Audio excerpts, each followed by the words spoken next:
Well, hello, and welcome to Hot Topics Wednesdays.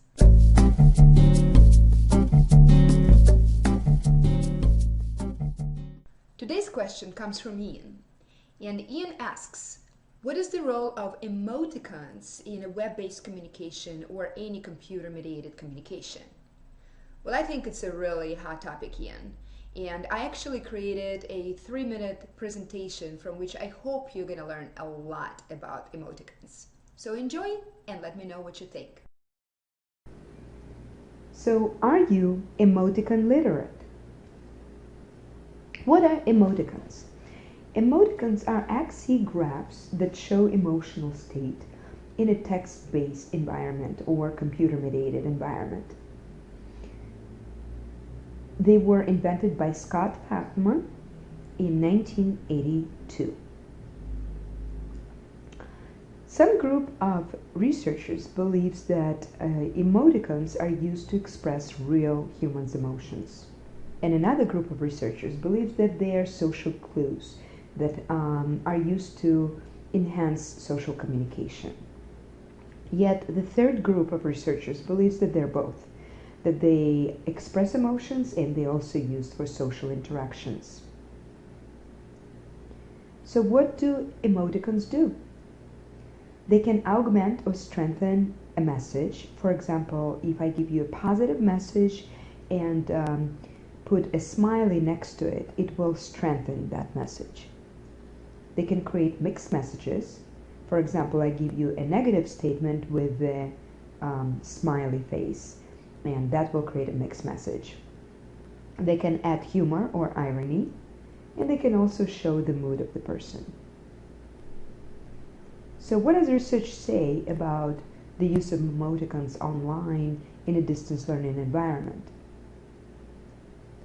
Well, actually, surprisingly, research shows that emotional communication in a face-to-face context is very similar to that one on distance, at a distance.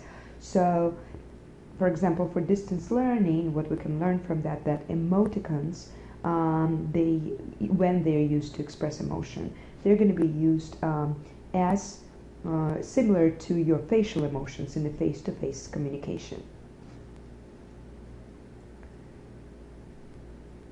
Research also finds that people express more positive emotions when they're surrounded by others, and they found that more positive emoticons are used in a communication with other people.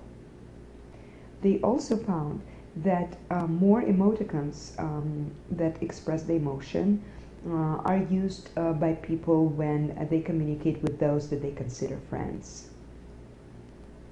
And they also found that it doesn't matter how far you are from the person, the emoticons are going to be the same.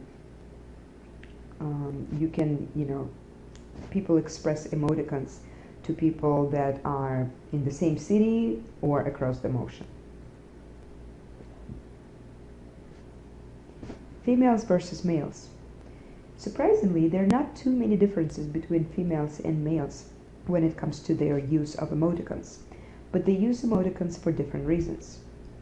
Women mostly use it for humor and solidarity, just like in face-to-face environment with their facial emotions, and men use it for sarcasm. And when women communicate with men and men communicate with women, then research finds that there is no difference between female and male use of emoticons. Men use more emoticons in blogs, and when they're communicating with just men, they use less emoticons. While for women, it doesn't matter if they communicate with women or men, they use the same type of emoticons. While in men, as we see, when men communicate with women, they start using more emoticons. So are you emoticon literate? Let's see if you know how to express these basic emotions. Happy, sad, indifferent, confused, winking, surprised, very surprised, high five, brain dead. Alright, now that you learned a little bit more about emoticons, by the way, different studies are mentioned in my blog if you want to look them up and learn more about them. What I would like for you to do is to post your comments on the following questions. So when do you use emoticons? What are some contexts for which the use of emoticons is appropriate and for which it's not really appropriate or professional? Share your comments, please, under this video.